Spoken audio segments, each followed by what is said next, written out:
nós temos que falar também sobre outros assuntos muito interessantes que tu traz no teu canal para nós, que são os elementais da natureza que são utilizados pelas equipes da luz, não só para curas de diversas áreas, mas também neste combate a todas estas organizações que a gente está se referindo hoje. Sim, Pava. Os espíritos elementais. Nós sabemos que desde a antiguidade a humanidade sempre relacionou fenômenos da natureza com coisas sobrenaturais, coisas que nós não entendíamos, e até hoje não entendemos ainda, estamos buscando o conhecimento. Mas hoje nós já temos muitas referências nos livros, muitas escolas antigas que falam sobre isso, e recentes também, que nos mostram que os espíritos elementais atuam fortemente nos fenômenos da natureza, e evolutivamente eles estão ali situados na transição entre o reino animal e o reino das humanidades, o reino chamado reino hominal, essa nomenclatura que foi proposta. Então, existem elementais da terra, do fogo, do ar, da água. Algumas escolas espiritualistas acreditam que os elementais formam um ramo evolutivo à parte. Porém, e eu acredito nisso, que eles formam, junto conosco, uma cadeia evolutiva única, em que o princípio inteligente começa lá no reino mineral, depois passa pelo reino vegetal. Cada etapa vai trazendo um aprendizado.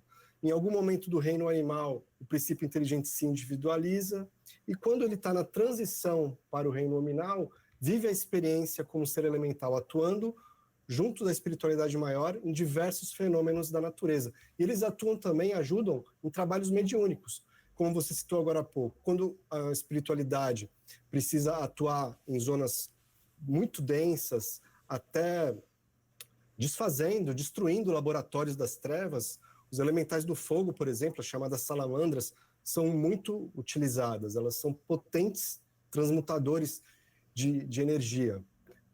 Mas nos trabalhos espirituais em geral, a presença dos elementais é muito marcante. Até no livro Nosso Lar a gente tem um exemplo deles. Realmente, e esses elementais, eles são espécies de energias que são encontradas em determinados locais da natureza. São seres também, entidades, né? Sim, são espíritos que estão em transição para o reino hominal. O que o espírito precisa conquistar para deixar o reino animal e começar suas primeiras encarnações no reino hominal? Precisa conquistar o pensamento contínuo, porque os animais eles não pensam o tempo inteiro, eles têm um pensamento mais fragmentado. O ser humano não, já pensamos o tempo todo. Essa é uma conquista que é imprescindível. Precisamos também ter um mínimo senso de moralidade, começar a desenvolver isso de uma forma mais elaborada, o que vai levar também a uma maior ampliação do nosso livre-arbítrio, porque o nosso livre-arbítrio ele não é absoluto, ele é relativo. Nós não podemos fazer absolutamente. Imagina se pudéssemos, né, Pablo?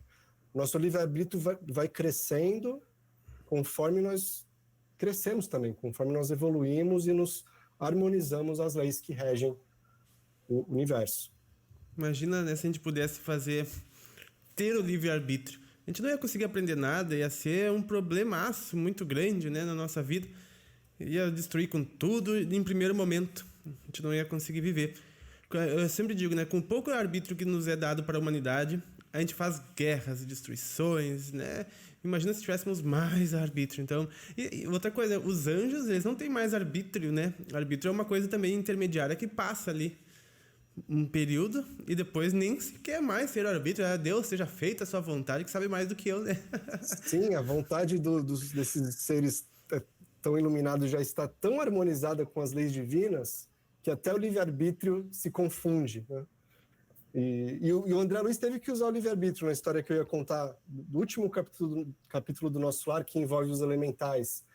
Não sei se você lembra no filme, Pava, quando o André Luiz, primeira vez que ele vai visitar a crosta terrestre, e aí ele chega lá no antigo lar terreno dele, a esposa dele já tinha casado com outro cara, e ele fica assim, ele até quase volta para um umbral, ele tem uma crise de ciúme. Mas aí, Pava, numa vitória espiritual sobre o ciúme muito bonita, ele decide ajudar o o Ernesto era o nome do novo marido de sua esposa Zélia. Ernesto estava muito doente, e aí o André Luiz pede mentalmente o auxílio da enfermeira Narcisa de Nosso Lar. Ela chega atendendo a esse apelo mental, e para surpresa do André Luiz, ela fala assim: para este caso, vamos à natureza. Aí ela sai com o André Luiz, vão ali na floresta, provavelmente a Floresta da Tijuca, ali, né, na região do Rio de Janeiro, e ela evoca os espíritos elementais, que o André Luiz nem sabia o que era. Então ela fala, e o André Luiz nem entende o que ela fala. Ela faz uma evocação que o André Luiz não entendeu, e aparecem 8 seres, isso está no Nosso Lar, último capítulo. Aparecem 8 seres que o André Luiz não soube dizer o que eram. Provavelmente, se fossem seres humanos ou espíritos mais evoluídos, ele reconheceria. Mas eram justamente seres elementais. E Narcisa explica para ele: são servidores do reino vegetal.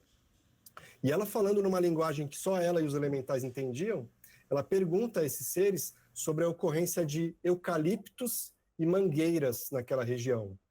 E aí eles vão até essas espécies vegetais e trazem para ela uma energia que ela manipula e utiliza depois lá no enfermo, no Ernesto, ao longo da noite, e ele acorda muito melhor.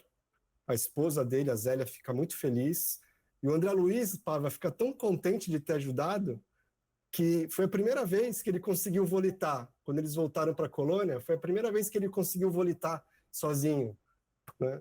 Então é uma passagem muito marcante que fala sobre a intervenção e a utilização dos seres elementais em trabalhos de cura. Tu vê, né, esse conhecimento perdido para nós, aqui encarnados, né, o quão vastos é, o quão útil é para o reequilíbrio de todas as forças, como já diz na natureza, né? A natureza traz o equilíbrio de todas as forças. E chegará o dia onde a gente voltará a ter este conhecimento, porque reentraremos em equilíbrio com ela, né? O momento que entrarmos em reequilíbrio com a nossa natureza interior.